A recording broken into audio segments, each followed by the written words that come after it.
y el rol de los medios de comunicación en América Latina. Les doy la bienvenida a todos y todas. Mi nombre es Erika Silva, soy profesora de la Facultad de Comunicación Social de la Universidad Central del Ecuador.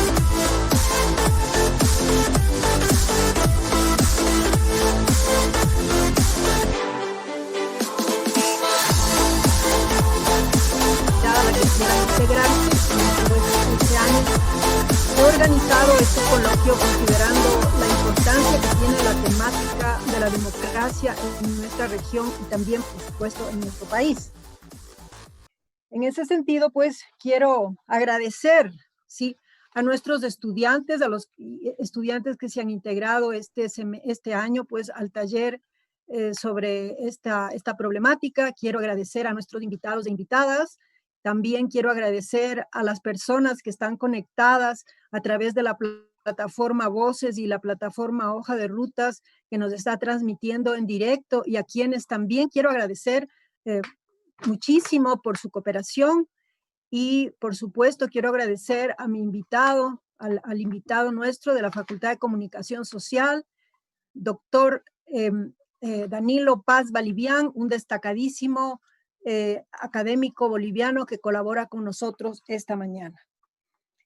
Como nosotros pues nos hemos planteado a través con la realización de este coloquio, pues lo que queremos es justamente que nuestro público, que nuestros estudiantes conozcan los bloqueos que tiene la democracia en nuestro continente y en nuestro país, que no es otra cosa sino bloquear la expansión de derechos económicos, sociales, políticos, culturales, humanos de nuestra población, de nuestro pueblo, de nuestros pueblos. Y en ese sentido, pues, bueno, promover una difusión en torno a esta problemática entre nuestras redes, en nuestra comunidad.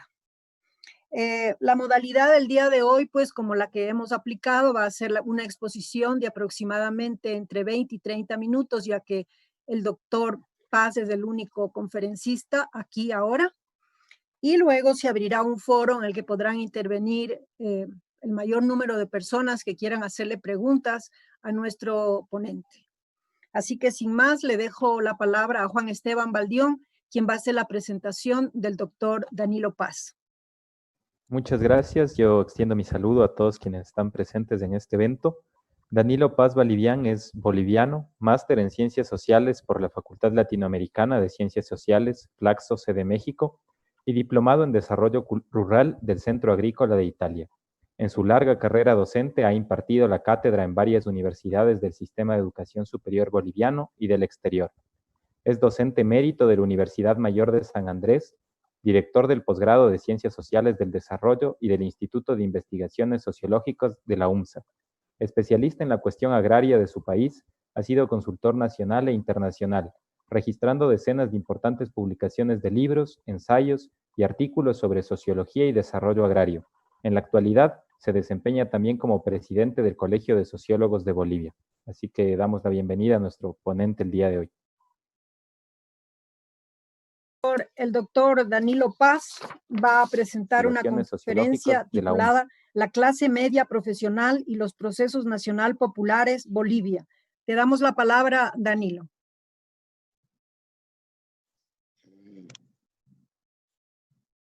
Bien. Sí, muy buenos días. Estoy realmente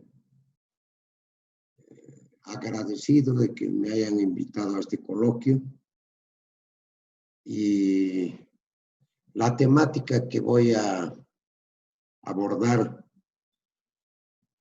sobre el caso boliviano y la clase media profesional,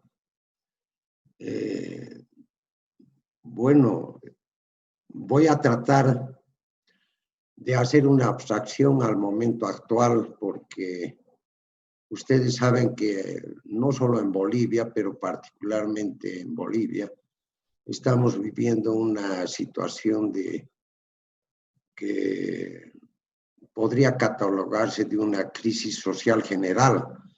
Con un título así mandé con anticipación a los participantes del coloquio algunos artículos míos sobre los cuales creo que no voy a abundar mucho. Pero verdaderamente estamos todos abrumados por esta situación tan particular, ¿no? En concreto, ahora mismo estamos viviendo internacionalmente esta tragedia en Beirut o en Bolivia, para ubicarnos un poco más.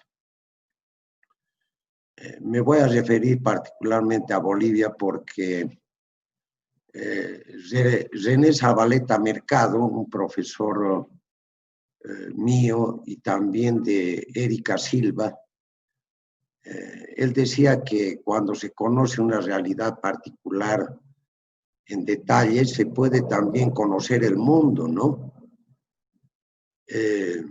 Un poco a la inversa de lo que uno piensa en un método deductivo.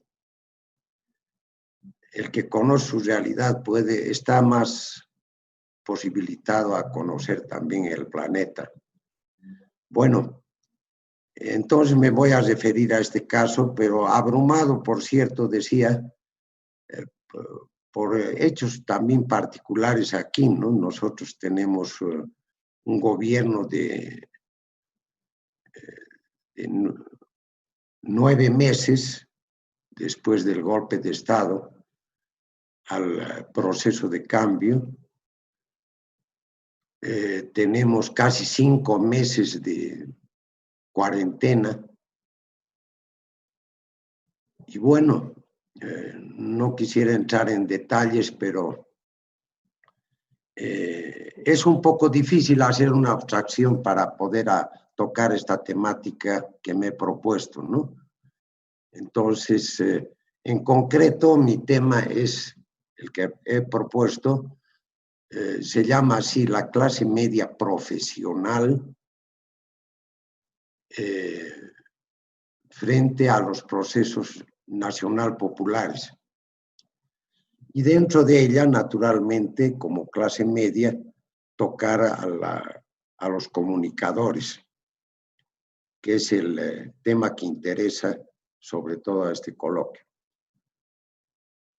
A ver, se me viene tener en cuenta algunas premisas para entender lo que voy a plantear. En primer lugar, me parece oportuno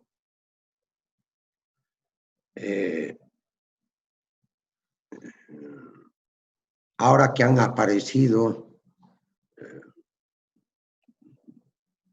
muchas intelectuales, digamos, que han aparecido con el título de analistas políticos, qué sé yo, opinadores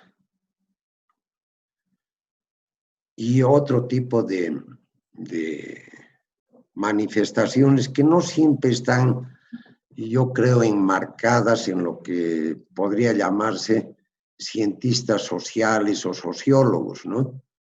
La primera cosa que quisiera señalar es que en la sociología, la primera lección que aparece en Emilio Durkheim es que lo que distingue a la sociología de otras ciencias sociales es que la sociología estudia los fenómenos sociales como hechos, es decir, como son, no como deberían ser, ¿no? Esta es una cuestión tan elemental, sin embargo, tan descuidada a la vez.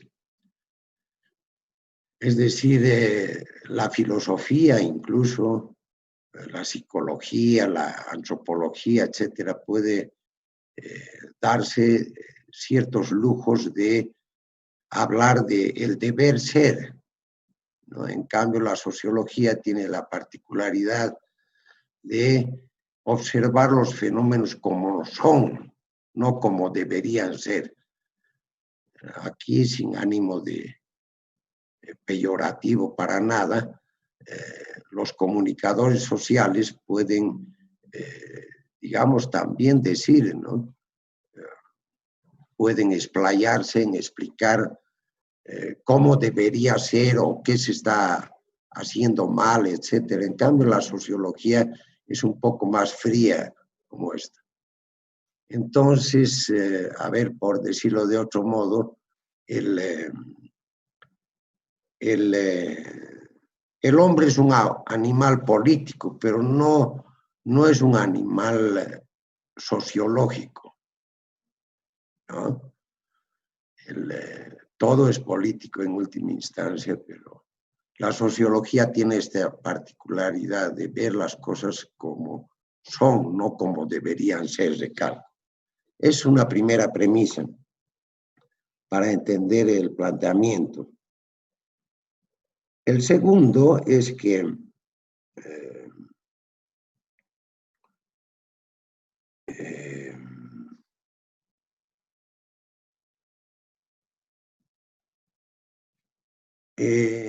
reconocer un hecho muy particular en América Latina, que en la única oportunidad, creo honestamente, que los cientistas sociales contribuyeron a la sociología y a las ciencias sociales en general desde una visión propia, fue increíblemente por ahí en la década de los 70, 60, finales de los 60, 70, con la escuela de la dependencia. Es decir, particularmente en nuestros países han copiado, por decir así, teorías, métodos de Europa, pero donde hubo un esfuerzo verdadero de crear y de contribuir al conocimiento fue precisamente esta teoría de la dependencia entre los, digamos, la escuela cepalina y todo esto, ¿no? Ahí, en concreto, y a propósito, el Ecuador tiene, pues, el gran maestro ahí de Agustín Cueva, ¿no? Que él sin duda fue uno de los principales y junto con Erika también tuvimos oportunidad de conocerlo en la Flaxo, un brillante representante, tal vez uno de los más importantes. En su libro, que me estaba acordando ahorita de el desarrollo del capitalismo en América Latina. Entonces, pero en concreto estos contribuyeron por lo siguiente, es decir, era el tiempo de hablar de que el desarrollo iba por, concretamente por la sustitución de importaciones, la industrialización de las materias primas y en el fondo que siendo tan débiles nuestras burguesías en los países latinoamericanos, el Estado tenía que jugar un rol protagónico, es decir, hacer las tareas que no hizo una burguesía dependiente y escuálida, digamos, ¿no? Que no tenía era en ese tiempo se decía, eran simplemente una caja de resonancia de los planteamientos en Europa, etcétera, y del imperio. Entonces, este intento tan importante todavía se mantiene, ¿no? En los procesos nacional populares, que es un término que quiero acuñar rescatando de Zavaleta Mercado, porque ¿qué es lo que pasa? Que nosotros hemos tenido a lo largo del tiempo la oportunidad de siempre de un poco reconocer más que conocer nuestras realidades. Es decir, que queríamos ver en qué forma se apropiaban nuestras realidades a las realidades de Europa, etcétera, ¿no? De ahí es que surgen que todo era, por ejemplo, los términos eran semifeudales, subdesarrollados, qué sé yo, es porque estamos haciendo una comparación en cuanto nos parecemos a eso, ¿no? Entonces, estábamos en realidad reconociendo, tratando de forzar la realidad a que se parezca a estos. En cambio, esto de la CEPAL y de toda la teoría del desarrollo quiere romper con eso, dar una nueva visión, ¿no? Aunque con ciertas limitaciones de esta teoría de centro, periferia, etcétera, pero es el intento más importante. Tal vez aquí cabe también la idea, ¿no?, de que otro punto que me parece importante es señalar que en esta forma de no crear efectivamente conceptos nuevos que den una particularidad a lo nuestro. ¿Qué es?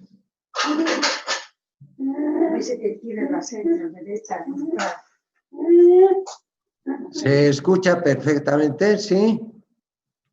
Sí. Sí se escucha, lo que veo es que hay no sé, hay unos ruidos, no sé de quién. Sí. O aquí. Danilo, hay unos ruidos que no sé si son de tu casa o de qué. No son de aquí, sin duda, estoy solo. Ya. Entonces debe ser que tenemos micrófonos encendidos en la sala, por favor. Cerremos los micrófonos. José Luis, ¿me ayuda con eso, por favor?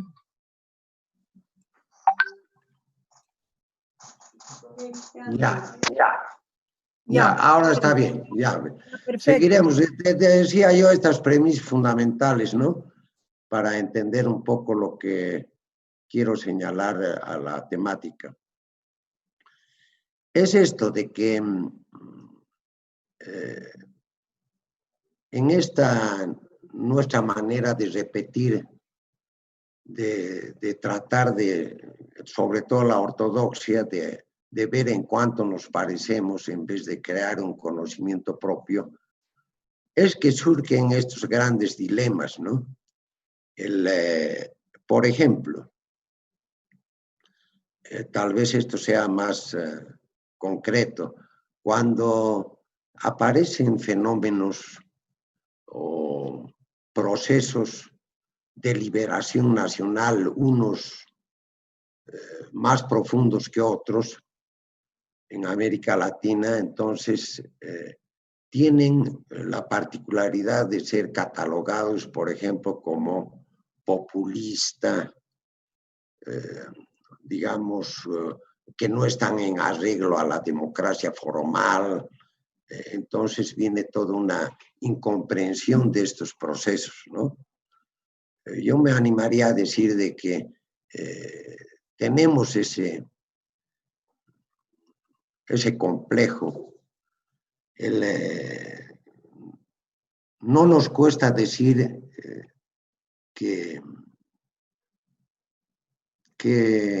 y esto también es otra vez de René Zavaleta Mercado, que dice que cada país tiene su revolución, ¿no? Es decir, Francia, por ejemplo, según este criterio, no va a volver a tener una revolución francesa, ¿no? Y la revolución rusa o la revolución mexicana, la revolución boliviana, no van a poder ser posibles de repetir. Zavaleta mismo decía que la revolución de 1952 en Bolivia era nuestra Revolución Francesa, a la escala nuestra, a nuestra medida. Entonces, eso es lo que nos cuesta. Esto es un poco gramsciano también, el decir de que a partir de una revolución lo que van a haber son más bien procesos de cambio, ¿no? Pero ya una revolución como las que estoy mencionando no van a ocurrir otra vez, ¿no? Como la revolución china, etc.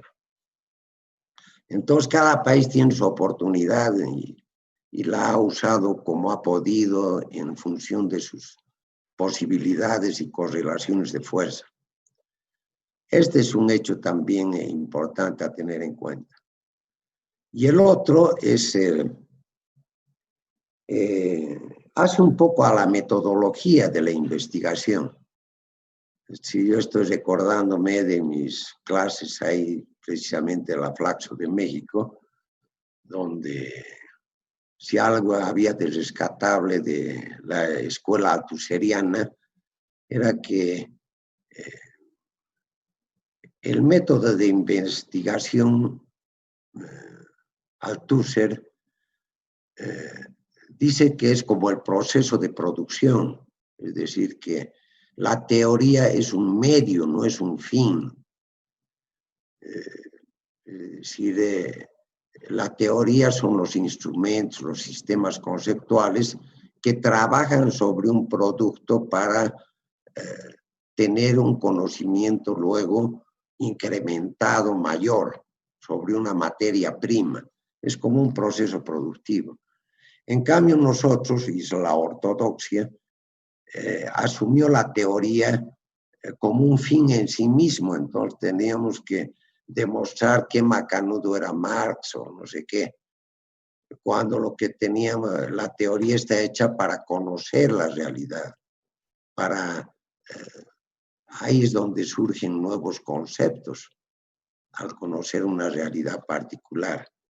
Me estoy acordando, por ejemplo, del concepto de sociedad abigarrada de Zabaleta Mercado, o que surgen de hacer trabajar la teoría sobre una realidad preexistente, sino el conocimiento tampoco sería,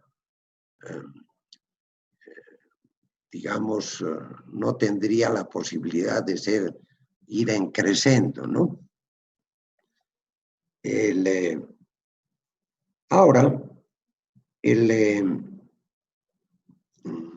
un último tal vez puntito ahí de orden teórico metodológico sería el de que costó mucho en América Latina sobre todo entender que la contradicción fundamental de nuestros países es del país oprimido, país opresor. No es como en los clásicos, digamos que la contradicción fundamental es entre burguesía y proletariado, entre las clases, sino nosotros tenemos una contradicción fundamental. Esto fue explicado perfectamente por Mao Zedong, pero también por, a su modo, por esta escuela cepalina que he dicho, ¿no? Es decir, que nuestra contradicción principal, fundamental, es la de país oprimido, país opresor. Y la principal, sin duda, es la de clases, pero la fundamental es esta, ¿no? Entonces, esto es lo que nos lleva a comprender o nos acerca precisamente a estos procesos de liberación nacional, unos de más larga data y de duración y otros muy cortos y fugaces también. Últimamente estamos viviendo estos procesos de liberación nacional que me parece que sería bueno acuñar este concepto de procesos nacional populares en vez de populistas, etcétera, que distorsionan un tanto la realidad. Últimamente hemos vivido pues esos procesos en América Latina y estamos viviendo actualmente, ¿no? De otra manera, no podríamos catalogar a procesos que se han dado en el Ecuador con Correa o con Lula da Silva en el Brasil o con Evo Morales aquí en Bolivia y recientemente con López Obrador en México, ¿no? Entonces, que están entonces, en esta nuestra manía de ajustarlos, decimos, bueno, no se parecen a la democracia, que hay autoritarismo, que no hay representación, etc. Si en algún lugar verdaderamente esto se puede observar con claridad es en Bolivia, porque Zavaleta Mercado mismo dijo que el país por excelencia, donde el Estado es débil y la sociedad es fuerte, es Bolivia. Es decir, que no está plenamente cosificada la idea de que la sociedad es representada por los partidos políticos y estas son una suerte de intermediarios a un Estado, etcétera. Aquí no. Aquí la sociedad civil es más fuerte que el Estado. El Estado es muy débil. Y Zavaleta Mercado ponía en contraposición a Chile, donde el Estado es fuerte y la sociedad civil débil. No en vano, hasta ahora siguen con constituciones que vienen desde Pinochet, creo, en Chile. En cambio, aquí no. Esto me trae a colación un otro detalle también. En Bolivia se dice que el gobierno del MAS, 14 años excepcionalmente en Bolivia tan largo, ha podido, digamos, cooptar a los movimientos sociales. No es cierto. El propio MAS se llama Movimiento al Socialismo, no es partido. El MNR del 52 fue Movimiento Nacionalista Revolucionario. Es decir, siempre se reconoció a la sociedad civil, incluso el Estado. Para decirlo de otro modo, no son las organizaciones sociales que son cooptadas por el gobierno nacional popular de Evo Morales, sino es al revés. Son los movimientos sociales que lo escogen a Evo Morales. Esto es difícil de entender, ¿no? Por eso es que ahora incluso toda la derecha, los conservadores en Bolivia, exigen a la Central Obrera Boliviana a su independencia de clase, por ejemplo. ¿Quiénes son ellos para pedir a la Central Obrera Boliviana, con la historia que tiene, independencia de clase? No, es la Central Obrera Boliviana, las Bartolinas Sisa, de las mujeres aymaras, etcétera, que han escogido a este gobierno, no el gobierno los ha escogido a ellos. Entonces, en nuestra interpretación liberal todo está invertido. Ya. Esas como premisas, ¿no? Es decir, que en el fondo lo que se demuestra en Bolivia es que el análisis es de clases sociales, es marxista, etcétera, pero nuestra salida de las que conocemos es de liberación nacional. No es hasta, con el perdón, hasta ese denominativo de socialismo del siglo XXI, me parece una aberración. Es un proceso nacional popular, de liberación nacional truncado por ahora, pero es un proceso de liberación nacional. No es un socialismo del siglo XXI. Es parte de la ortodoxia de que en cuanto nos parecemos a tal cosa que hablaba al principio, igual, ¿no? Entonces, pero Bolivia por excelencia es esto, ¿no? Ahora mismo, para ya irnos ubicando, nos damos cuenta, la sociedad es tan grande y el Estado tan débil que ahora mismo nadie puede explicarse cómo los movimientos sociales en este momento están exigiendo que se realice la elección 3 veces postergada, ¿no? Porque, como decía al principio, son 9 meses que está este gobierno de transición, entre comillas, son 5 meses de casi ya de cuarentena y 3 veces se ha postergado la elección en Bolivia. Entonces, ahora hay una exigencia con los únicos instrumentos que conoce la masa. Es decir, el pueblo boliviano, ¿cuál es su método de lucha? Como no tiene armas, no tiene... Siempre ha sido, desde Tupac Katari, creo, el cerco, las marchas, las huelgas, el bloqueo de caminos. Ahora, contra toda lógica occidental, salen las vas a bloquear los caminos y dicen que haya de una vez la elección. Y todos dicen, bueno, pero no va a llegar el oxígeno, que los paquetes médicos están siendo trabados por esto, pero no tienen otros recursos. Centenariamente han luchado solamente con esos instrumentos. Es decir, han vencido dictaduras, han vencido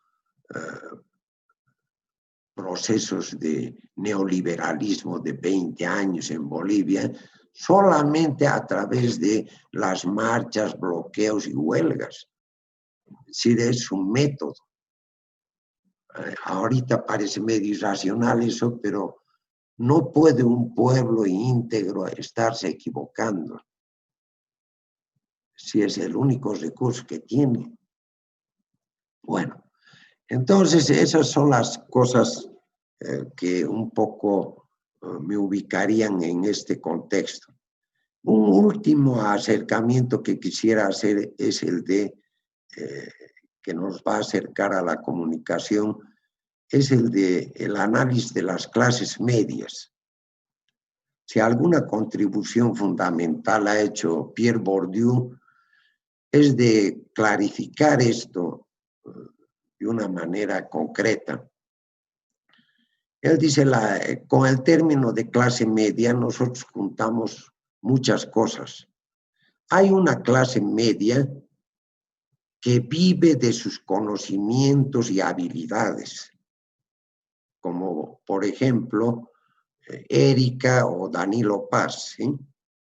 Es decir, por eso he llamado profesionales al título. Pero también, en cambio, hay una clase media que vive de su economía, no de sus habilidades y conocimientos, sino de su economía. Y a esa denomina pequeña burguesía.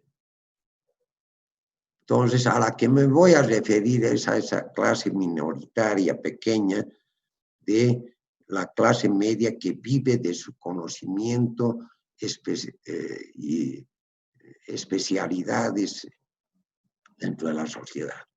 Entonces, hay naturalmente quienes están.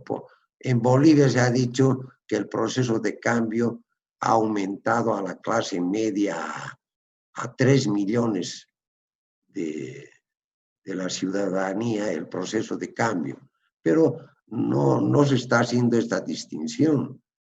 Es decir, ha aumentado de repente una pequeña burguesía, ¿sí? Más que una clase media intelectual, que siempre es minoritaria y pequeña. En cambio, la otra es grande, involucra incluso, aparte de toda la economía informal, que en Bolivia representa más de, bueno, el 70% de la población económicamente activa. El trabajador por cuenta propia, el microempresario, etcétera, están involucrados en esa categoría de clase media que vive de su economía. Ahora bien, esta clase media que estoy llamando arbitrariamente profesional o que tiene ciertos conocimientos, es relativamente pequeña, pero de una gran influencia, ¿no?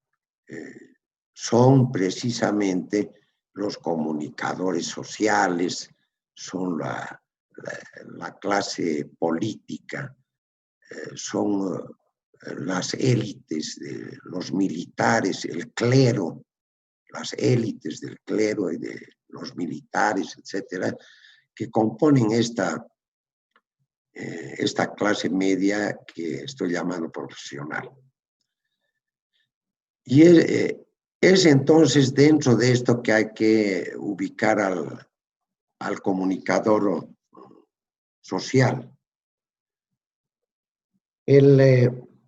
Entonces, ya para acercarnos al tema, esta clase media, que son, que algunos han dicho que hace el traje a la medida del cliente, tiene una propensión de fluctuar como es clase media en el fondo, no tiene un interés propio, sino se apropia hacia las clases subalternas o hacia las clases dominantes conservadoras, dependiendo de la correlación de fuerzas en un determinado momento. De ahí es que esta clase media puede constituirse en una suerte de intelectuales orgánicos, tanto de los sectores dominantes como de los sectores subalternos. En Bolivia, entonces, esa clase media particularmente ha tenido pues un papel muy cuestionable, si no tal vez hasta perverso, en su comportamiento hacia los procesos que estamos llamando procesos nacional populares, ¿sí? Para el caso boliviano, en algunos de mis artículos que mandé anteriormente, se explica con mayor detalle, pero después de la Guerra del Chaco, hubieron unos gobiernos nacional populares, militares, que plantean, digamos, tareas de liberación nacional. El último de los cuales es Gualberto Villarroel, que el año 1946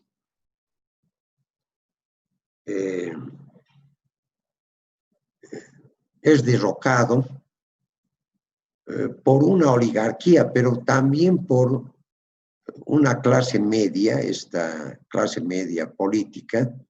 Imagínense ustedes a este gobierno popular, lo cuelgan no solo la derecha, sino desde el lado de la izquierda, el Partido Obrero Revolucionario, el POR trotskista, y el PIR, el Partido de Izquierda Revolucionaria, que tenía una filiación más bien, digamos, stalinista.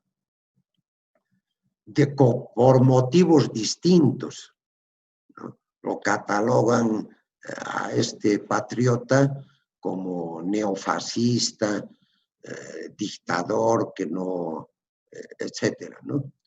Y desde el lado de la izquierda, la derecha y la izquierda se unen para romper un proceso de varios gobiernos militares nacionalpatriotas que surgieron después de la guerra, ¿no?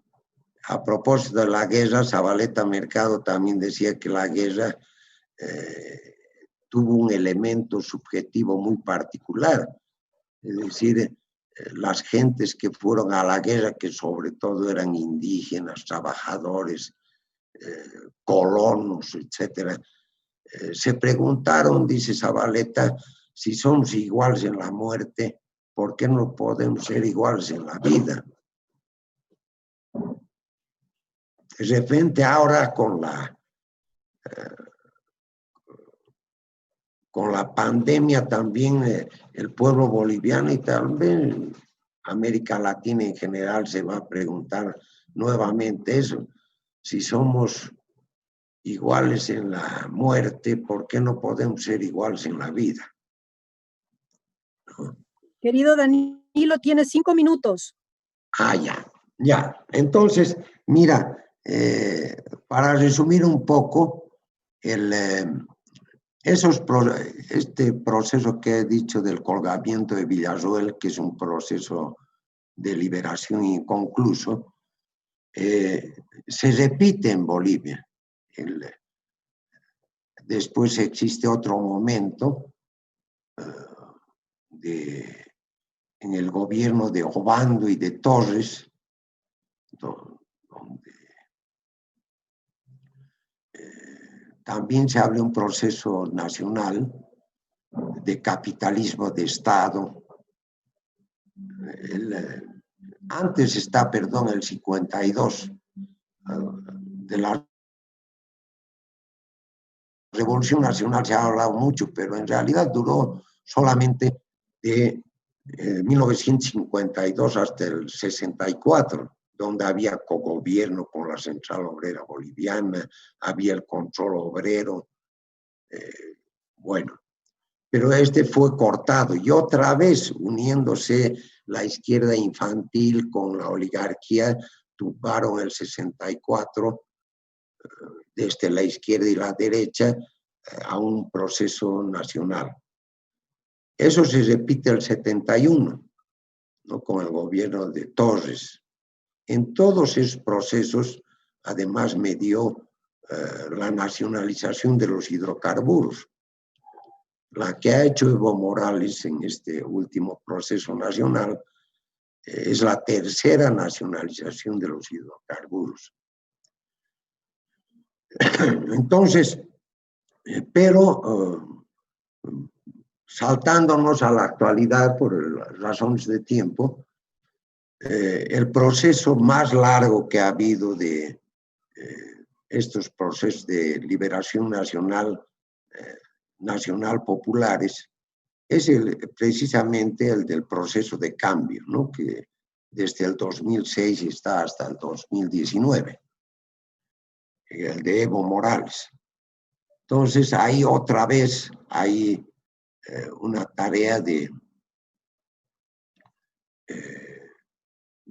la nacionalización con nuevas características del gas en este caso, y también el fortalecimiento y desarrollo de empresas estatales. Imagínense ustedes, el proceso de cambio ha dejado 32 empresas a cargo del Estado, ¿no?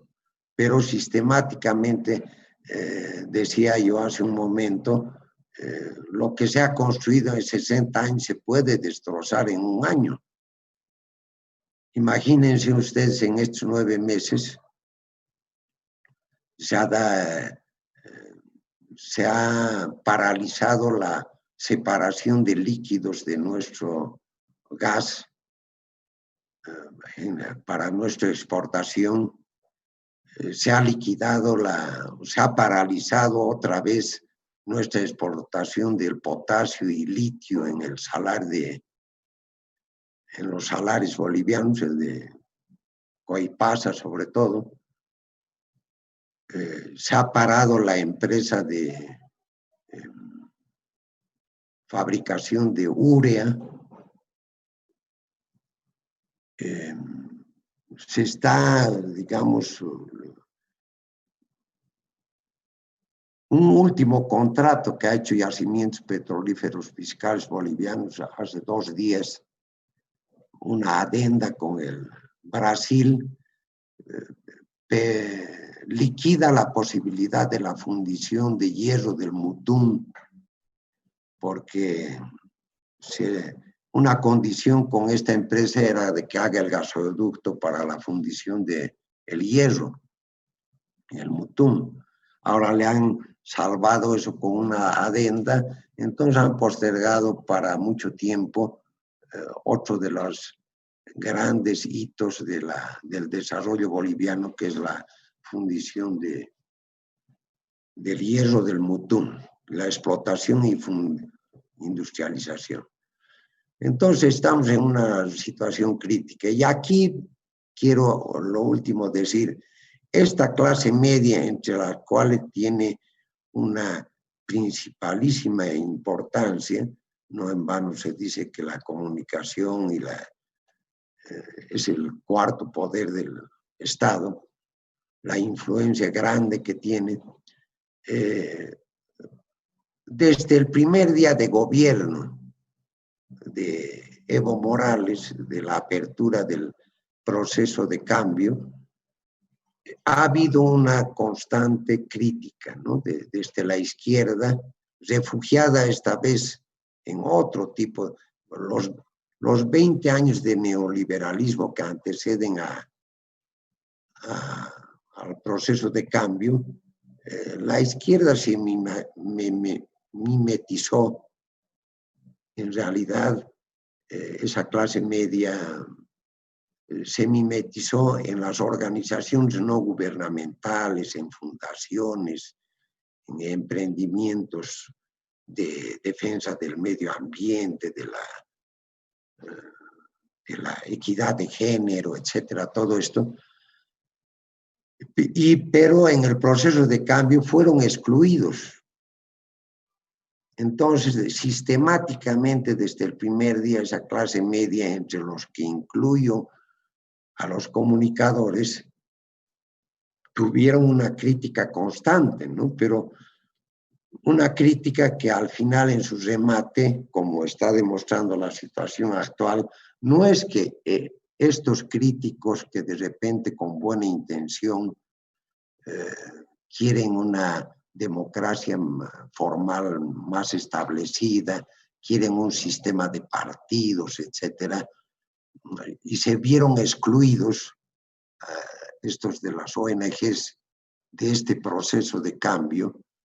Entonces, con una crítica, se unieron más bien pues a lo conservador y a la derecha. Ojalá ellos llegaran al poder, llegan los otros. O sea, estos comunicadores, estos ONGistas, progresistas, medioambientalistas, todo, no llegan al poder, llegan los otros. Entonces, sin ánimo de herir a nadie, creo que juegan un papel de tontos útiles, ¿no?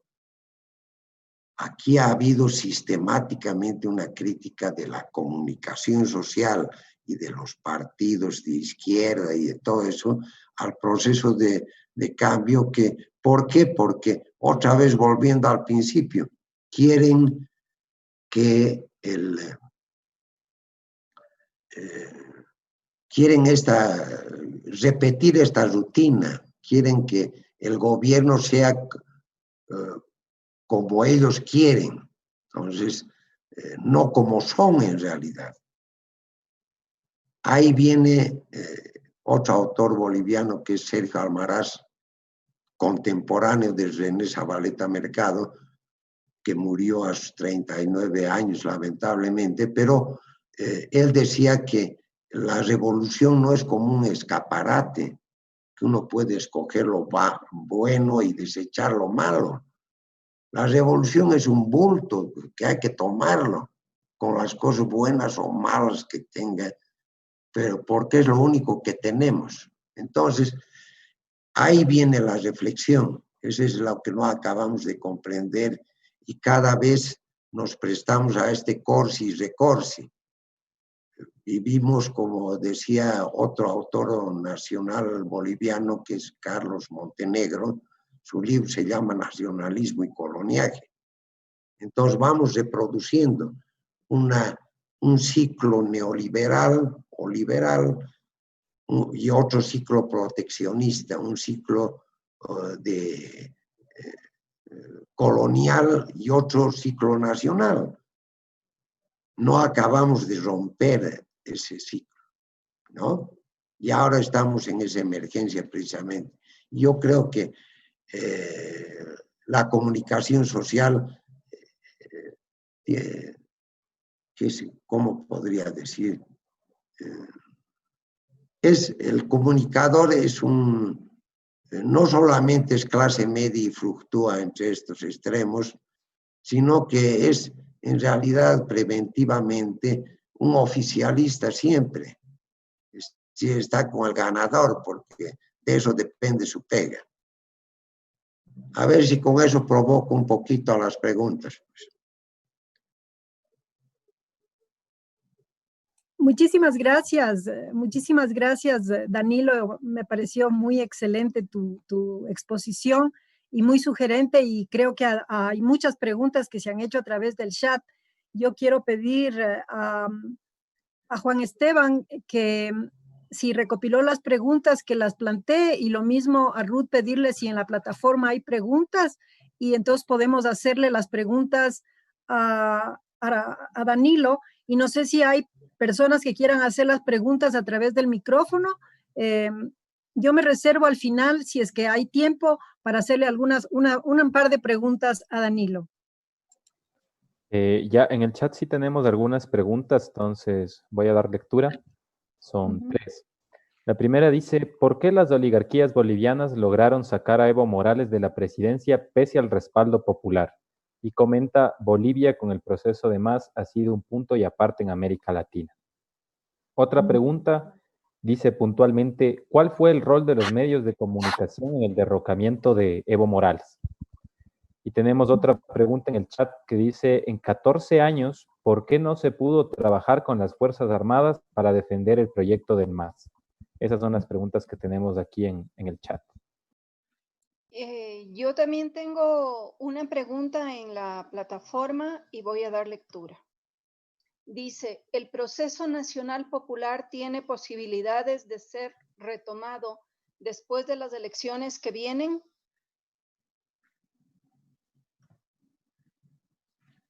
Esa es la pregunta que está en una de nuestras plataformas. Por favor, la segunda pregunta que mencionaste, Miguel. ¿Yo? Juan Esteban, Sí. Juan Esteban. Juan Esteban. Aquí la segunda pregunta dice, ¿cuál fue el rol de los medios de comunicación en el derrocamiento de Evo Morales? Ya. Esa es la segunda pregunta que está aquí en el chat.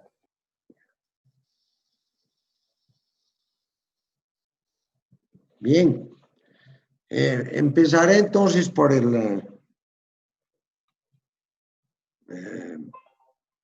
orden que me han comunicado las preguntas. Bueno, yo decía que lo que pasa es que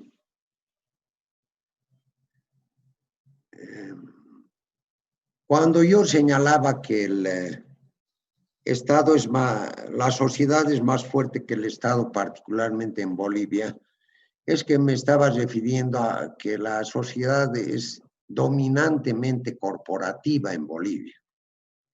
¿Qué quiere decir esto? Que los sindicatos, las asociaciones,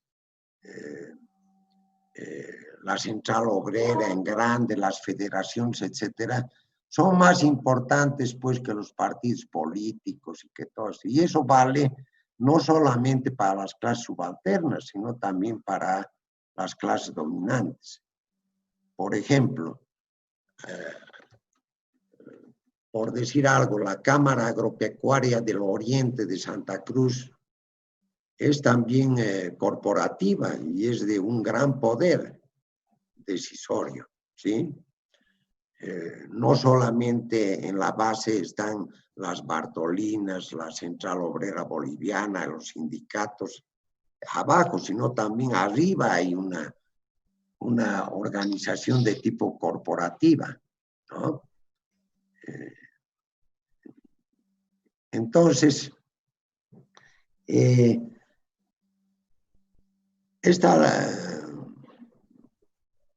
gobierno del MAS, o lo que estamos llamando Proceso Nacional Popular, él tampoco pudo afectar plenamente a esta oligarquía. Es decir, tiene tanto poder la oligarquía que está afincada primero en la agroindustria del Oriente, está afincada en las finanzas, la banca, en la minería, en la gran minería, ¿no? Aquí se dice minería mediana, pero de mediana no tiene nada, no es grande. Entonces, se puede decir que la clase hegemónica dominante está constituida por estas fracciones: la agroindustria del Oriente, la burguesía financiera y la burguesía minera. Entonces, a esos verdaderamente en este proceso de cambio no se pudo afectar en el fondo, ¿no? Entonces, lo que surgió es que se buscó una representación de tipo, esta oligarquía que ya desde el primer día del proceso de cambio estaba en contra, naturalmente, buscó una salida también increíblemente corporativa. Buscó a las organizaciones, a los comités cívicos, que esta tiene una estructura corporativa, pero no es elegida desde las bases, sino que son representaciones, digamos, que no han tenido un voto, sino que son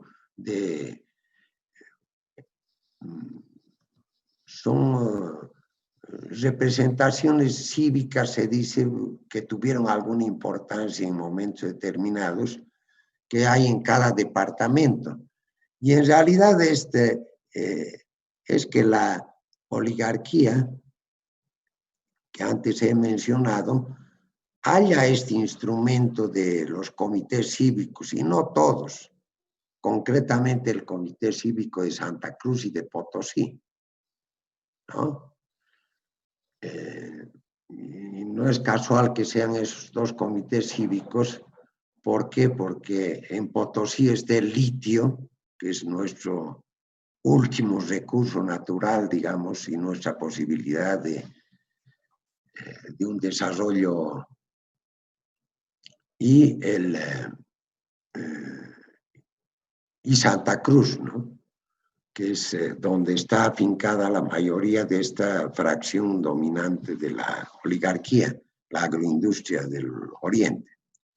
Entonces, buscaron este fenómeno y conmocionaron efectivamente a una clase media que fue efectivamente esta clase media que hemos mencionado, profesional, marginada, ¿no? Si algún error se puede atribuir al gobierno de Evo Morales, es el de no haber,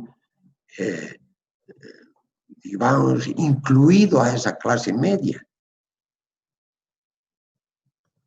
¿Por qué? Porque estaba preparada. Yo decía, si algo tiene esa clase media es que está preparada en la teoría de sustitución de importaciones, de industrialización, de todo ese discurso, cuando perfectamente podía ser plegado como lo hizo el MNR en 52.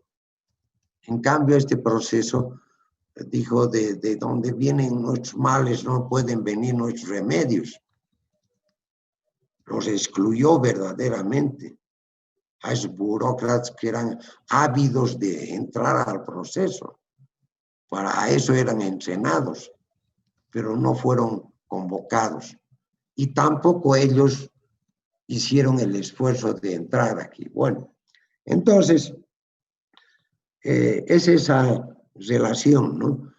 El ejército ahí tuvo que, bueno, en última instancia es el que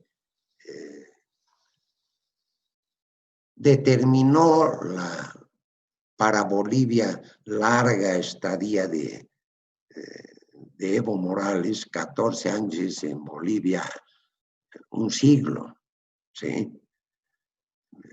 Entonces, permitió de que las Fuerzas Armadas apoyaban como apoyaban los indígenas. Entonces, si tienes el apoyo del ejército y de los indígenas, eres imbatible, pues aquí. Bueno, entonces, eso fue, pero estos comités cívicos, que son 2 de ellos, de los 9, que de cada departamento, pudo, por decir así, cooptar al sector de la policía, que no es el ejército. Entonces, en realidad el golpe de Estado es de los comités cívicos, de estos pocos, de estos 2 del comité cívico, y de la policía, que la policía estaba un tanto, digamos, desdeñada también por el propio ejército, que apoyaba el proceso. Entonces, esto debilitó, y realmente sorprende a todos de cómo con un apoyo semejante, donde, claro, hubieron también procesos de debilitamiento. El 2016, si algo se equivocó el movimiento al socialismo, fue llamar a ese famoso referendo.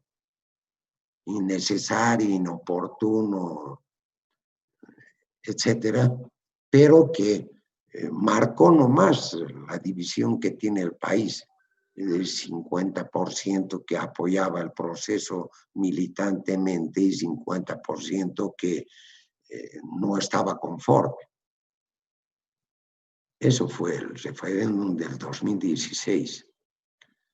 Y eso no se ha modificado hasta ahora, con todos los avatares que ha habido, las encuestas, los sondeos de opinión que hay muestran que sigue habiendo esa polaridad, ¿sí?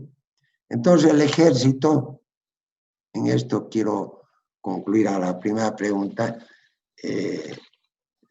ahora todo el gobierno, entre comillas, provisional actual, parece que induce, dice, ya que yo no puedo, ni en las encuestas, ni resolviendo la economía, ni la pandemia, los que tienen que hacerse cargo es el ejército. La oposición está jugando a un golpe de Estado, pero los militares no quieren hacerse cargo del bulto. Es decir, hacerse cargo de la pandemia, de la crisis económica, etcétera. Es demasiado, ¿no? Y por otro lado, en todo el planeta, pues ahorita no hay gobiernos de dictadura militar, eso pasó de moda. En cambio, el militar ahora se jubila con el 100% de haberes, tiene un seguro de salud propio, tiene alimentación de cupos, entonces no tiene nada que perder. O no, más bien tiene todo por perder, ¿no? Al contrario. Entonces está conforme, dice, ¿para qué me voy a hacer cargo de este bulto? porque honestamente Áñez, en este caso, Camacho, el otro candidato, que están cogobernando, ¿no? A pesar de las diferencias que tienen, pero quieren decir nosotros ya no podemos, tiene que venir el ejército y decir, llamar a nuevas elecciones, hacer una nueva convocatoria y resolver y salvar la patria. Pero eso no está dispuesto el ejército a realizar, ¿no? Y el pueblo, lamentablemente, tiene pues su único recurso, que lo conoce y lo ha ejercitado durante centurias. Lo único que tiene el pueblo no tiene ni garrotes, lo único que tiene es bloquear caminos. Y dice, ¿qué sentido tiene, si no hemos resuelto nada, postergar 3 veces la elección? Si no resolvemos nada con eso, más bien cada vez es más complejo, entonces mejor hagámoslo ahora. ¿Qué es lo que piden, no? Dice, han postergado ya 3 veces, ¿por qué no hacen la elección en el 6 de septiembre? ¿Sí? ¿Por qué otra vez lo han llevado al 18 de octubre? Y el 18 de octubre pueden decir la pandemia, que esto, el otro, y seguir la cosa. Bueno, entonces yo creo que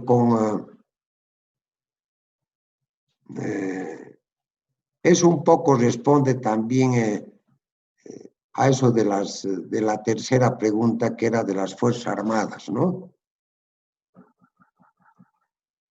Ahora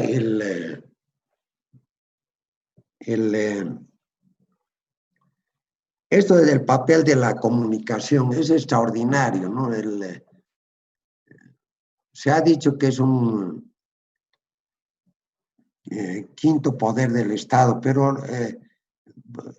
en términos generales, porque ustedes saben que también el proceso de cambio ha creado una red de radios contestatarias, de fe comunitarias, etcétera, entre ellas la radio Causachi Uncoca o otras radios que... Y entonces los medios de comunicación siempre han hecho este mismo papel de los partidos de izquierda tradicional, etcétera, de la clase media profesional que estoy hablando, de que han ejercitado sistemáticamente la crítica. Es decir, la crítica a decir, este gobierno no cumple la Constitución, este gobierno no se renueva, es autoritario, etcétera, todo el discurso. Pero otra vez repito aquí, esos medios de comunicación y los periodistas, los comunicadores sociales, en realidad lo que hacen es eso sumado a un exitismo, a una crónica amarillenta, etcétera, amarillista, perdón. Lo que hace es, yo digo otra vez aquí, ojalá los comunicadores, los críticos, los opinadores, los analistas políticos subieran al poder. Lo que hacen es contribuir a que suban los otros, ¿no? Es decir, juegan un poco, lo digo con toda la franqueza y el respeto, un poco de tonto útil, ¿no?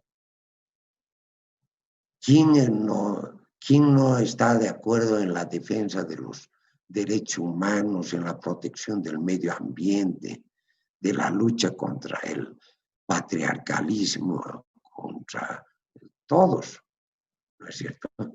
Pero esto también es subsumido por el propio,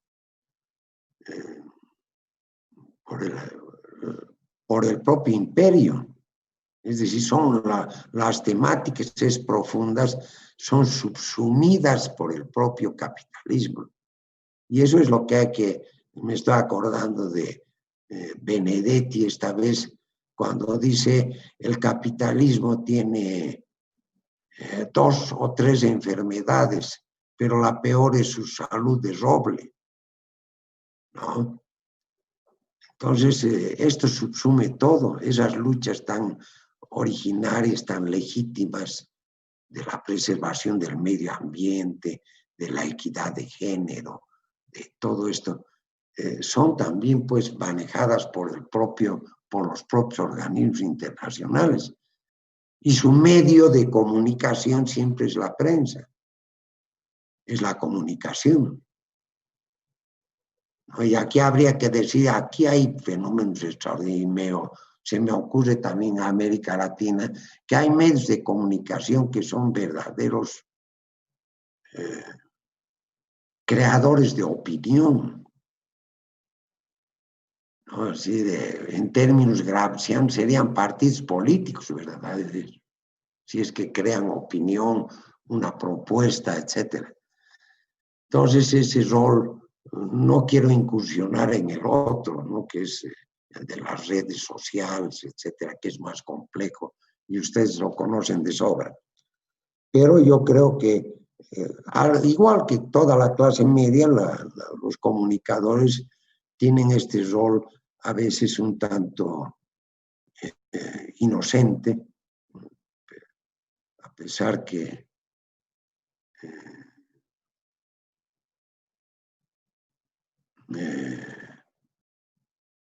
Voltaire, por ejemplo, decía que la inocencia se parece un poco a la ignorancia, ¿no? Porque no se puede caer en el mismo error tantas veces como las que he mencionado. Siempre los comunicadores, los partidos, etcétera, han jugado este papel desde su punto de vista genuino, pero en el resultado final siempre desastroso.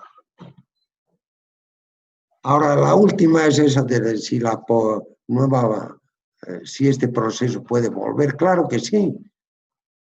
Las empresas las encuestas de opinión pública del exterior, de los propios partidos políticos, de todo, muestran que una ventaja muy grande tiene el MAS. Es por eso la gran preocupación que tienen de postergar las elecciones indefinidamente, ¿no? Precisamente porque pueden tener, de hecho, pueden ganar la elección, tal vez ya no tener 2/3 del Parlamento, pero es decir, hacer todo ese esfuerzo, haberse hipotecado toda, de la oligarquía, todo esto, no va a dejar, ¿no? Por eso está jugando al golpe, que menos mal los militares por ahora son de algún modo fieles al proceso, por lo menos al no participar. Otra cosa la policía, porque eso no es el recurso armado del Estado, ¿no? Ese es del control interno. Entonces, que puede volver naturalmente, pues estamos viendo esas movilizaciones que hay, que exigen elecciones. Y día que pasa, más bien, en vez de crecer esa popularidad, crece más bien de la del MAS. Porque dicen, la otra oportunidad hemos sido incluidos, hemos tenido un cambio único que no se ha movido del dólar, hemos tenido cierta seguridad, etcétera, que ahora no tenemos nada. Entonces, día que pasa, más bien, es cuanto más pierde la derecha, ¿no? Yo tengo esa esperanza, pero que ojalá no acabe en este giro que digo, golpe militar, ¿no? que sería contra todo el planeta, contra todo el sistema, pero en Bolivia ocurren. Esos extremos ocurren, ¿no? No se olviden ustedes que 20 años duró el liberalismo y los 12 puntos que anotaba Jeffrey Sachs para la nueva política económica liberal, en el único país del planeta que se ha copiado las 12 medidas neoliberales, era Bolivia. Es como un laboratorio esto. El gran temor que tengo es de que en Bolivia digan, bueno, no se puede, los militares no se van a hacer, pero de repente se abra también una nueva etapa, porque si algo ha muerto con la, digamos, con la pandemia, que puede ser equiparada a una guerra, a una crisis social general, es también pues qué sé yo, la globalización, la política neoliberal.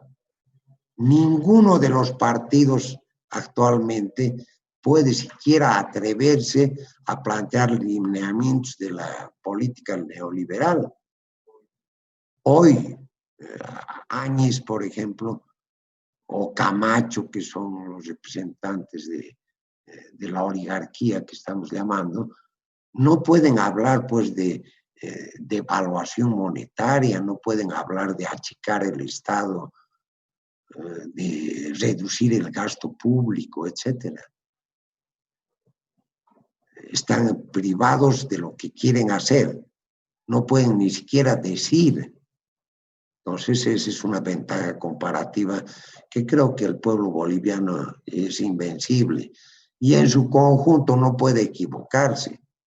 Pueden equivocar los comunicadores, yo mismo, pero el pueblo en su conjunto no se equivoca.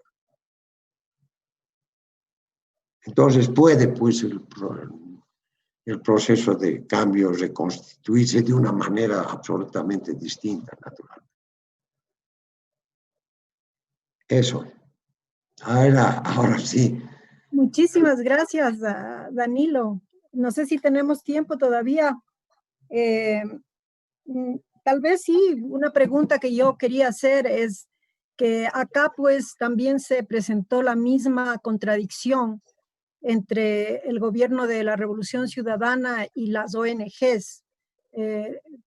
Todas esta clase media que tú llamas profesional.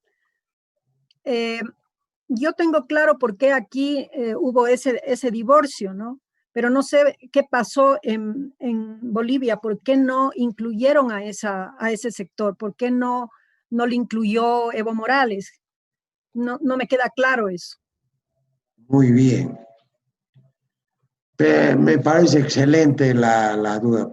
¿Qué es lo que ocurrió? Que la etapa de la democracia pactada políticamente, que coincide con la etapa neoliberal, que duró del 85 al 2005, es decir, 20 años estuvo el neoliberalismo, que tuvo exactamente esas tareas que eran del Estado, las delegó a las ONGs. Muchas de las tareas, quiero decir, la asistencia técnica, crediticia a los campesinos, a los sectores populares, etc. Entonces, esa clase media incluso estaba satisfecha, creía que estaba haciendo la revolución con la participación popular. Eran parte del modelo neoliberal. Entonces, cuando emerge el proceso de cambio, naturalmente dicen, bueno, estos son parte del proceso, son parte de Sánchez de la... Es decir, Gonzalo Sánchez de Lozada no solo se compró al MNR, se compró también a la izquierda. No, eso es lo extraño aquí. Entonces, aunque hubiera habido voluntad de cooptar a esta clase media, estaba demasiado cerca de que 20 años estuvo en sus manos los procesos de de asistencia técnica, crediticia, de la lucha por la defensa del medio ambiente, como he mencionado, el feminismo, todo eso estaba a cargo de las ONGs. Entonces sube el proceso y dice, bueno, estos que han servido al neoliberalismo, ¿por qué tienen que entrar? Pero lo lógico era que salga una iniciativa. Yo tengo un trabajo, La clase media y el proceso de cambio, se llama un librito, donde yo explico exactamente eso, de que si no fueron convocados, ellos debían autoconvocarse, porque hubieran estado en una mejor situación. Son gente que tiene buenas intenciones, propósitos, etcétera, pero si no los convocaron, ellos debían incluirse. En cambio, optaron por hacer la crítica, de decir, este gobierno es autoritario, no respeta su propia constitución, etcétera, ¿no? Junto con... Por eso yo asimilo mucho al rol de los comunicadores, al rol que jugaron las ONGs. Entonces, no fueron, pues, y hay un resentimiento, naturalmente, ¿no? Porque si algo también, la verdad hay que decir, estas ONGs que eran miles en Bolivia, ¿no? Entonces, acabaron, no, los únicos que desarrollaron ahí no eran los pobres, desarrollaron ellos, vivieron por lo menos. Entonces, de esa manera se explica también cómo al no ser convocados tienen un resentimiento muy profundo. Son 14 años que no tienen ese poder que le tuvieron en el liberalismo. En el liberalismo podían decidir no solo tener seguridad económica, ¿no? Es decir, la pobreza también se vende bien, ¿no? Entonces, no solo acabaron no desarrollando a los pobres, sino desarrollándose por lo menos ellos. Entonces soportaron 14 años, pero ya ahora son los principales enemigos, son los intelectuales orgánicos del golpe. Hay que decirlo con franqueza, porque es la gente que piensa, que hace los programas, son, casi digo una barbaridad, son los, ¿cómo se llama? Son los Walt Disney, digamos. Son los que hacen hablar a los animales, ¿sí? Que no tienen cabida en este momento. Entonces quieren reconstituir un sistema de partidos, la democracia pactada, etcétera, para tener un espacio que no lo han tenido efectivamente durante 14 años. ¿En algo resuelve la pregunta eso? Por supuesto que sí. Yo lo que te quisiera decir es que acá en Ecuador también, como tú dices, de la etapa neoliberal, ellos pues, las ONGs reemplazaron al Estado en múltiples ámbitos, ¿no? Inclusive en el rol productivo, seguridad, justicia, es decir, múltiples ámbitos que son competencias del Estado central. Entonces, durante la Revolución Ciudadana, el gobierno dijo, bueno, vamos a cambiar la asistencia técnica, la política de asistencia técnica, y la cooperación técnica va a ser, digamos, centralizada a través del Estado, y nosotros vamos a decidir qué cooperación técnica queremos, ¿no? Entonces, nosotros queremos ciencia y tecnología, no queremos que intervengan en educación, en salud, en seguridad, en justicia, porque esas son nuestras competencias. Entonces, eso fue el acabose, ¿no?, de la relación. Bueno, me pareció que sí, efectivamente es exactamente la misma situación de Bolivia y Ecuador, aunque tendrán sus matices, ¿no? Me están planteando Buenos hacer una días. nueva pregunta. Sí, estamos. Buenos días. Sí, disculpe, ¿puedo hacer una pregunta? Claro, por supuesto.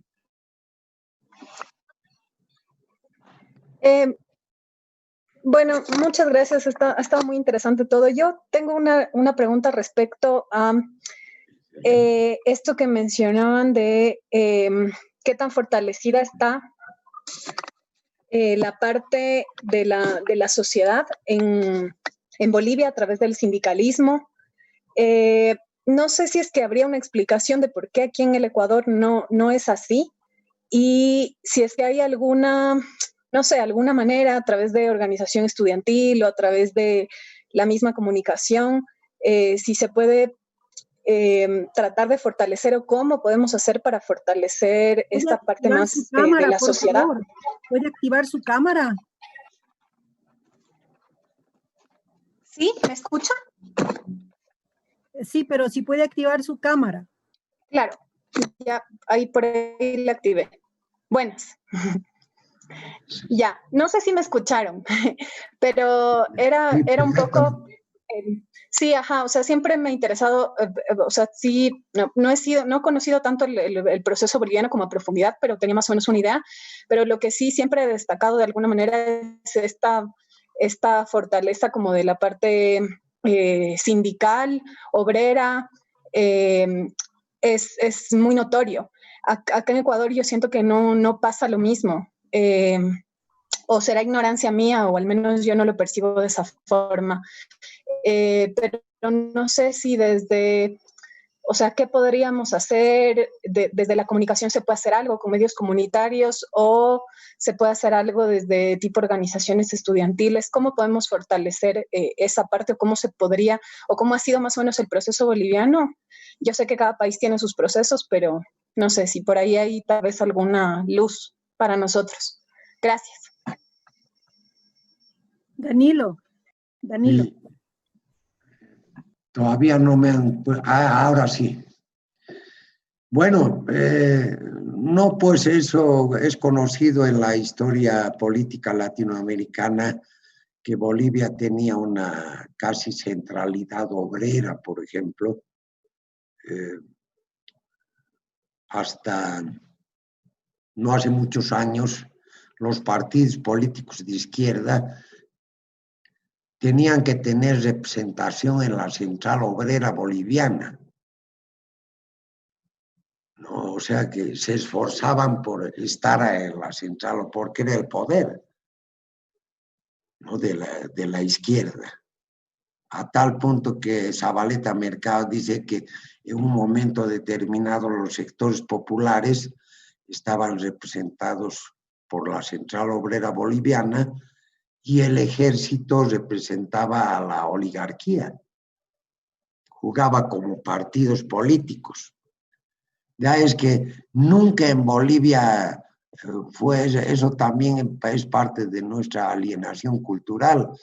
Es decir, le exigen ahora a la Central Obrera Boliviana la independencia de clase, no sé qué, donde ni siquiera hay obreros, ¿no? Pero sin embargo, los mineros tienen preeminencia en la Central Obrera Boliviana. Y todo es gremial, o también de organización ancestral. Los AILUS, las marcas, qué sé yo, en el sector rural, no solamente el sindicato. Ahora el sindicato tiene particularmente importancia desde el 52, porque más de 12.000 comunidades indígenas campesinas en Bolivia tenían que formar un sindicato para poder tener tierra en la reforma agraria. No había otra forma. Entonces sus ayllus se volvieron sindicatos. A su Gilacata lo nombraron secretario del sindicato.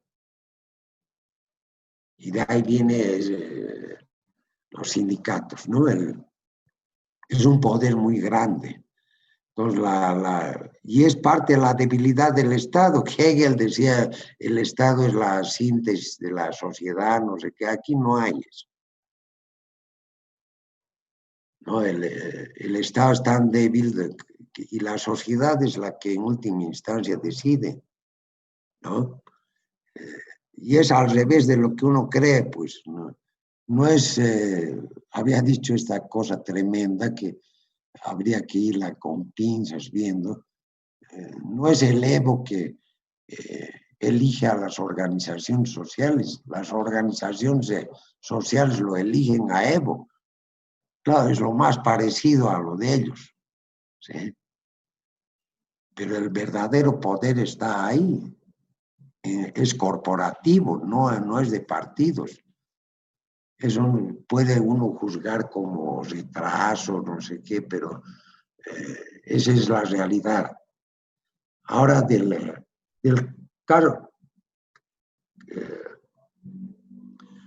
caso ecuatoriano, con más propiedad va a hablar Erika, naturalmente, pero yo creo que hay una gran diferencia. Pues, lo que nos partió en dos a Bolivia fue la revolución del 52,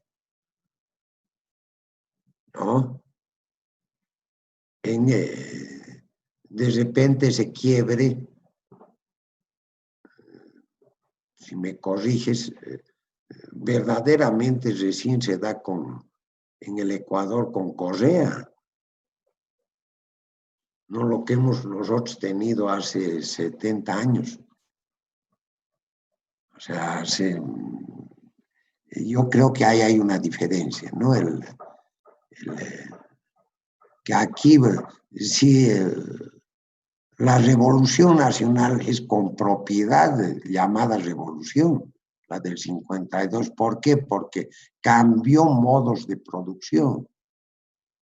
Es decir, del feudalismo en el campo se pasó a la pequeña producción libre del campesino. Cada campesino era dueño de la tierra que la trabaja. Se votó a los 3 varones del estaño, Patiño, José y Aramayo, y se hizo la Comibol. Esa fue pues nuestra revolución. En cambio en el Ecuador estimo muy diferente en tiempos, en cualidad de lo que fuese, y creo que es más apropiado que más bien nos dé una manito Erika, ¿no? Bueno, en realidad no tenemos mucho tiempo para hablar sobre eso. Yo puedo decir dos cosas. Primero, que tuvimos una revolución que ustedes no la tuvieron, que fue la Revolución Liberal, 1895. 1895 no hubo en Bolivia un equivalente a nuestra Revolución Liberal. Entonces, esa fue la revolución que marca la apertura, la posibilidad de desarrollo capitalista en el Ecuador. Sin embargo, esa revolución no hizo una reforma agraria ni transformaciones agrarias. Fue una revolución que a la final fue, digamos, frustrada porque la propia burguesía hizo pacto con la clase terrateniente. Entonces, eso implicó un desarrollo, un tipo de desarrollo capitalista y un tipo de desarrollo del Estado, ¿sí?, que en definitiva le dio ventaja a la clase terrateniente y, digamos, implicó una prolongación de las relaciones de producción precapitalistas, ¿no? Entonces fue la propia clase terrateniente la que promovió cambios en el desarrollo, en el agro, ¿no? La eliminación de las relaciones precapitalistas por la iniciativa de los propios terratenientes. De modo que aquí no tuvimos tampoco una revolución agraria, tuvimos revolución liberal, pero no revolución agraria. Y en el caso, pues, de la Revolución Ciudadana cumple tareas, digamos, que incluso que dejó pendiente la Revolución Liberal, pero que tampoco hizo y dejó pendientes los cambios agrarios, ¿no? Porque tampoco la Revolución Ciudadana hizo planteó una reforma agraria. No sé si había alguien que quería plantearte algunas... Un puntito sobre esto mismo, se escucha, ¿no? Sí. Sí, pues me estoy acordando de nuestras clases con Erika en la Flaxo, a pesar que ahora parezco el papá de Erika, pero no importa. Zabaleta Mercado decía pues que el Ecuador era, como somos agraristas, aprovechaba de decir que en el Ecuador la vía era Juncker, en cambio en Bolivia era Farmer, ¿no? Al estilo... Y hoy quería decir Simplemente también, como para acotar.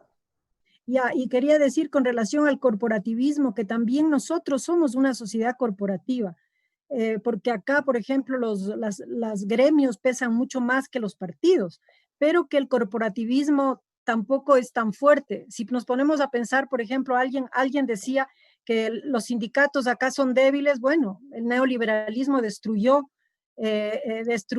digamos, digamos, el desarrollo industrial. ¿Qué industria tenemos? Tenemos una industria muy débil y la industria fuerte es la industria que está asociada al Estado. Entonces, no tenemos una clase obrera, ¿no es cierto? Como hay en Bolivia, los mineros, ¿no? La clase obrera es fuerte.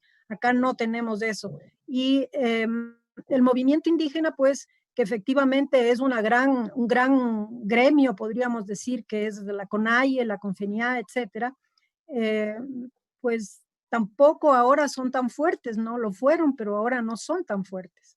Así que bueno, en todo caso, pienso yo que hasta aquí, no sé si hay alguna otra, alguien tenía una opinión. Yo tengo una pregunta un poco, a ver si es que tenemos tiempo. ¿Puedo plantear la pregunta? No sé Ya, si ahorita, un minutito voy a cerrar esta puerta, pero estoy ya, aquí. ya. Yo, no sé, pues si ya tenemos 11:36, tal vez ya tendríamos unos 10 minutos máximo de foro y con eso cerraríamos, ¿no? Y ya, yo solo quiero saber Pero algo. espérate que venga Danilo, por favor. En el chat también, Juan Esteban, hay algo, ¿no? Sí, en el chat hay un comentario también y alguien estaba levantando la mano, me parece que era Miguel, pero no sé si es que el tiempo dé también para participar. Soy yo Bueno. la que levantaba la mano. Ay. Yo estaba Miguel levantando la también mano. está levantando la mano. Miguel también, ok. Ya. Entonces, Miguel, reunimos ok, el sí, me comentario parece que está del bien que foro. Miguel haga la pregunta. Si quiere levantar Miguel y hacer la pregunta, perfecto. Sí, está muy bien. Ya, y también voy a dar lectura al comentario del foro que es de Gustavo Sí. Erazo, dice. Esperemos ¿y está el Danilo? No, Ya está aquí, perdón. Ya. Okay. Ya, Danilo. yo quería, a pesar de... Espérate, Ruth, espérame un ratito que por favor Juan Esteban lea el comentario está bien. y tiene prioridad el estudiante que quiere hacer la pregunta. Ya, está bien. Tú me dices, Ok. tú me das la palabra. Ya, Bueno, en ese sentido, el comentario que está aquí en el foro dice, la clase media que gozó del beneficio de becas y estabilidad laboral con derechos, al alcanzar y beneficiarse de estos procesos conquistados por el neoliberalismo, trataron de alinearse ya con esa clase. Y también le doy la palabra a Miguel, que tiene una pregunta que la plantee de una vez. Muy buenos días, bueno, buenas tardes casi con todos. Me pareció ponderante hacer una pregunta sobre esto de la guerra judicial que ha estado sucediendo aquí en Latinoamérica. Quisiera saber cómo ha sido esta guerra judicial, el lawfare, dentro de lo que es Bolivia.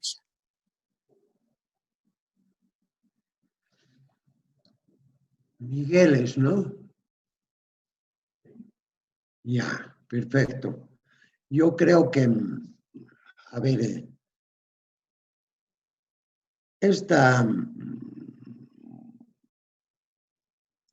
bueno, hay un dicho medio grotesco ahí que dice que hay que tener realmente miedo de la justicia boliviana, ¿no? Es lo que menos digamos, más corrupta, más ineficiente, tiene todos los males.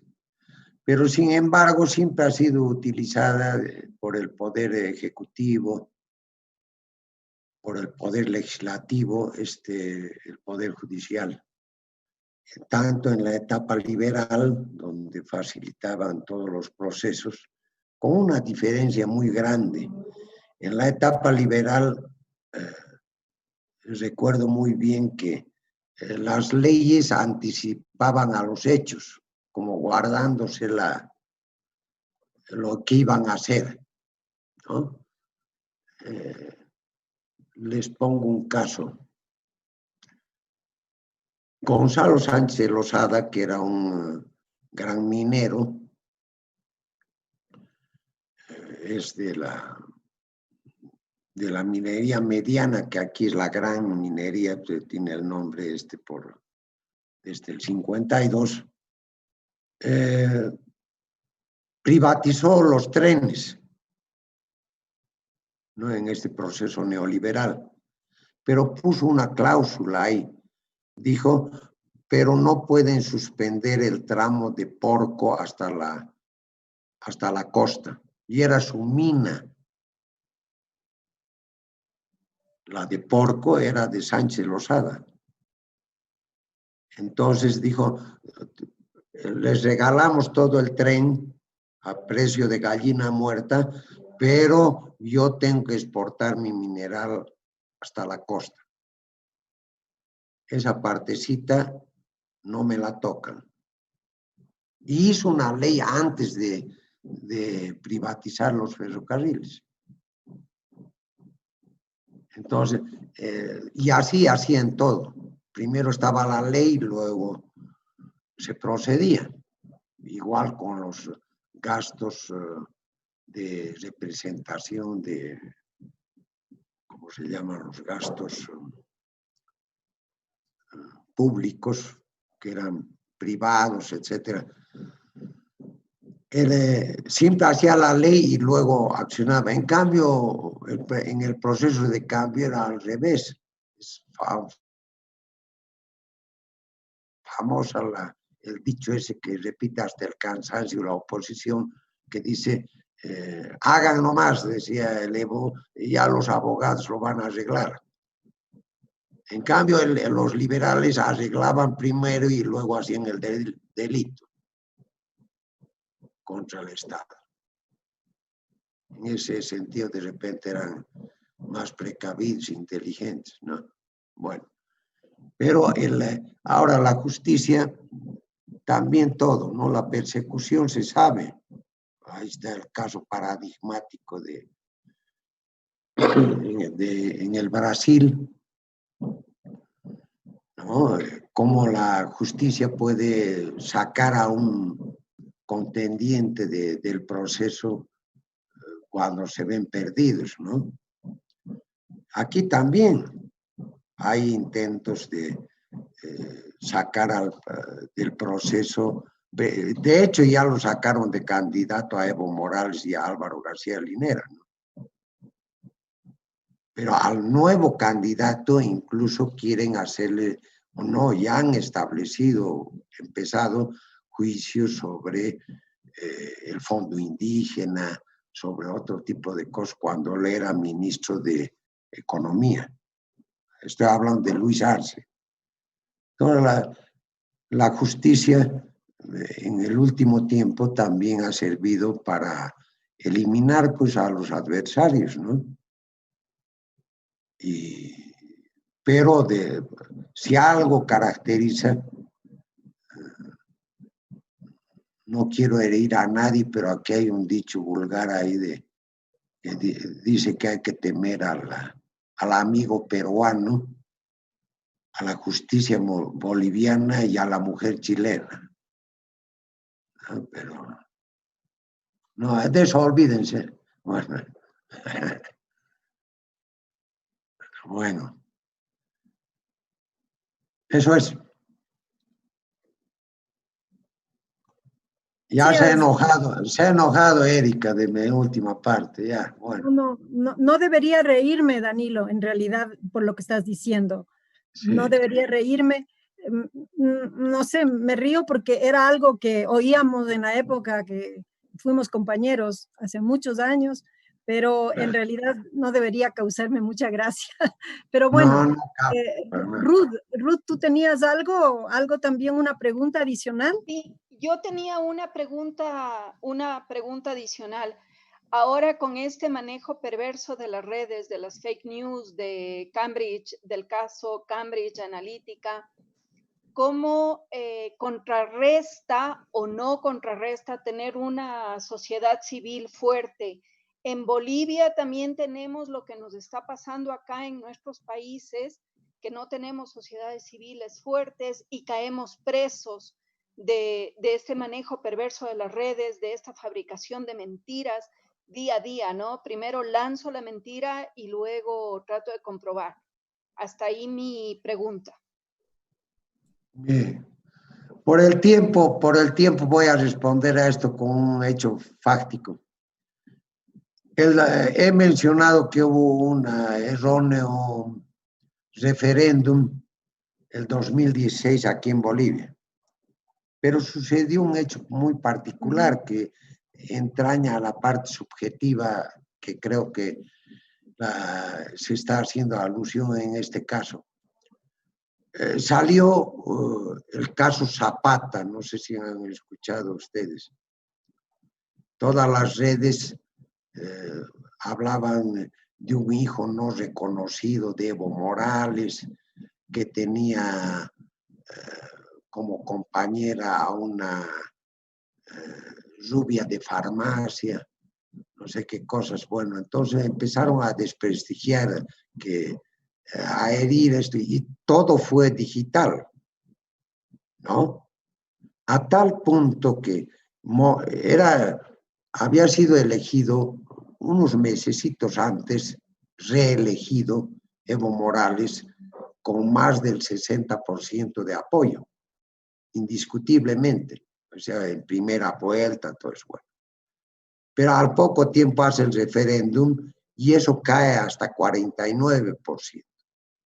Solamente por esas mentiras y esas falsas noticias que pueden influir, ciertamente uno no puede dar crédito a eso, pero ocurre que de repente una campaña de falsas noticias, de exacerbar el amarillismo que he llamado, etcétera, pueden cambiar a tal extremo, ¿no? Estoy hablando de 20 puntos de aceptación que se pierden de repente por una...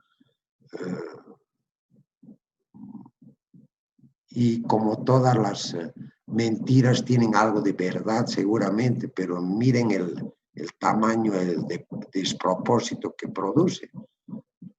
Todo el mundo. Eso tiene la comunicación, que tiene un efecto muy corto, pero si en ese corto plazo se puede hacer realmente, pues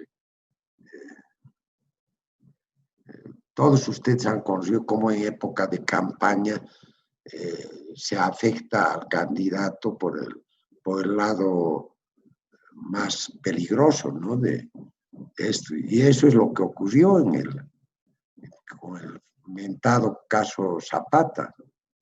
Ahora, lo otro, ¿no? Es decir, de las verdades a medias, etcétera, todo eso contribuye naturalmente. Y es insospechado el poder que tiene eso, ¿no? De cómo explicaríamos, por ejemplo, desde el otro lado, incluso Bolsonaro o cosas de ese tipo, palabras mayores, ¿no? O el caso de Lula da Silva, ¿no? Cómo puede disminuirse en épocas electorales, tiene una importancia insospechada las falsas noticias. Bueno, yo quiero pues agradecer a Danilo y la conferencia que nos ha dado hoy y luego el foro con la ampliación a las preguntas, a las inquietudes de nuestra audiencia, ha permitido pues conocer el proceso boliviano a partir incluso de premisas teóricas que él nos ha refrescado.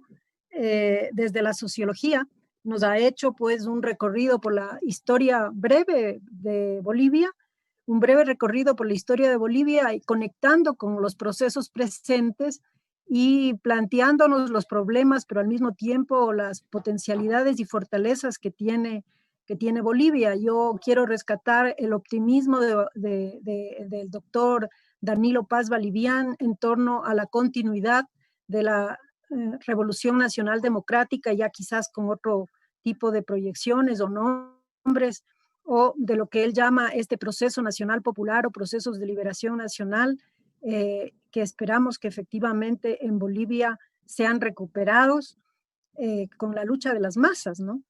Entonces, en ese sentido, pues, quiero agradecer a nuestro público, quiero agradecer a la gente que nos ha estado siguiendo a través de las dos plataformas, a mis estudiantes de la Facultad de Comunicación Social, quiero agradecer al equipo técnico de la facultad que está con nosotros y también, obviamente, quiero agradecer muchísimo a Danilo por haber cooperado tan generosamente con esta iniciativa de la facultad. Sin más, pues, nos despediríamos, cerraríamos este coloquio invitando para el día de mañana que vamos a abordar el caso venezolano, ¿sí? Es pues de mucho interés para nuestros estudiantes, ya que, y para el público en general, ya que tenemos acá mucha desinformación sobre el tema de Venezuela, ¿no? Entonces, en ese sentido, pues vamos a abordar esta democracia acosada en el caso venezolano el día de mañana. Y les invitamos a conectarse con nosotros y nosotras. No sé si Danilo quieres decir unas últimas palabras. Sí, a ver, sí. Despedirme, pues, sí, muy agradecido y honrado de participar en este coloquio tan interesante, ¿no?